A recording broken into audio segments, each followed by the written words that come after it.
बिस्मिल्लाहिर्रहमानिर्रहीम। मेरे चैनल पर खुश आमदीद। कहानी का आगाज करते हैं। दौलताबाद मुल्क में एक बादशाह हुकूमत करता था। वो बड़ा रहमदिल और रियाया परवर था। जो भी इसके पास आता वो इसे जरूर कुछ न कुछ देकर रुखसत करता। अगर किसी को कोई परेशानी होती तो राजा खुद इसको हल करने की कोशिश करता। गरीबों और मजबूरों का बहुत ख्याल रखता। यही वजह है कि दौलताबाद मुल्क के लोग अपने बादशाह से बहुत खुश थे और इससे बेइंतहा प्यार करते थे। वक्त गुजरने के साथ साथ बादशाह के सर में गरूर समाने लगा और वो अपनी झूठी तारीफ सुनकर खुश होने लगा। जब ये खबर आम हुई तो एक दिन बादशाह के महल में एक लालची और खुशामदी फकीर आया। इस फकीर ने बादशाह के महल में जाकर बादशाह की झूठी तारीफें करते हुए सदा लगाना शुरू की कि ए हमारे बादशाह, तू बड़ा सही है, जो कोई न दे पाए वो राजा दे। बादशाह को ये बात सुनकर बड़ी खुशी हुई। इसने फकीर को एक पपीता इनाम के तौर पर देकर इसे रुखसत किया। फकीर ने पपीता लिया और मुंह लटकाए वापिस हो गया।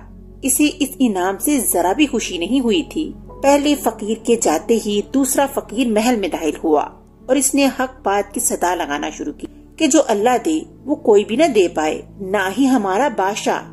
फकीर की ये बात बादशाह को नागवार गुजरी, लेकिन चूंकि वो आम रियाया में सही और रहमदिल था, इसलिए महल में आए हुए फकीर को खाली हाथ वापस लौटाना इसने मुनासिब न समझा।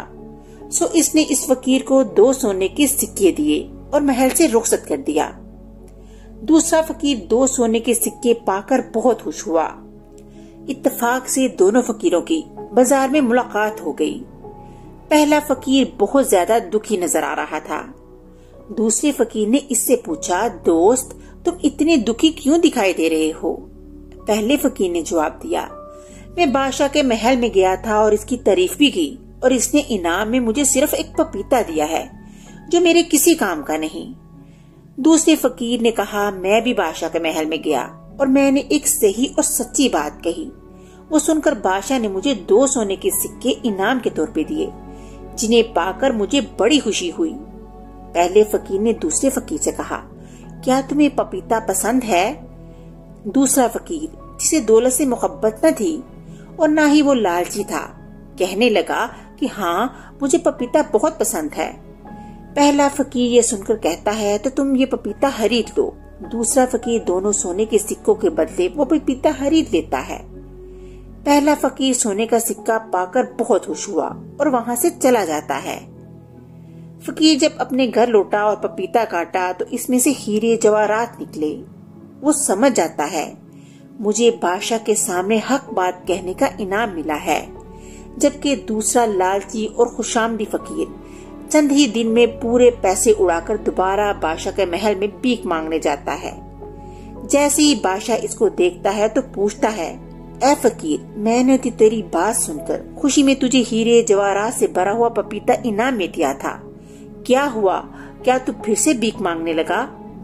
पहले फकीर ने दूसरे फकीर से मिलने और 2 सिक्कों के बदले पपीता बेचने की बात बताई।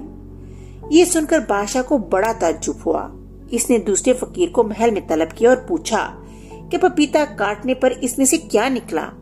दूसरे फकीर ने सब कुछ सच सच बता दिया और ये भी कहा कि मैंने ये पपीता इसलिए पहले फकीर को वापस नहीं किया कि मैंने सुन रखा था, बादशाहों के सामने हक बात कहने पर अल्लाह ताला अपने बंदों को इनाम जरूर देता है। इसलिए मैं समझ गया कि पपीते के जरिए मुझको अल्लाह ताला ने इनाम अता किया है। ये सुनकर बादशाह की आंखें खुल गईं और वो दोबारा पहले जैसा नरम दिल बादशाह बन गया और लालची फकीर को इसने जिला वतन कर दिया और खुद भी अपने दिलो दिमाग से गुरूर और तकब्बुर खत्म कर दिया। इस तरह कहानी का इख्तिताम हो गया। अगली कहानी के साथ फिर मिलूंगी, तब तक के लिए अल्लाह हाफिज।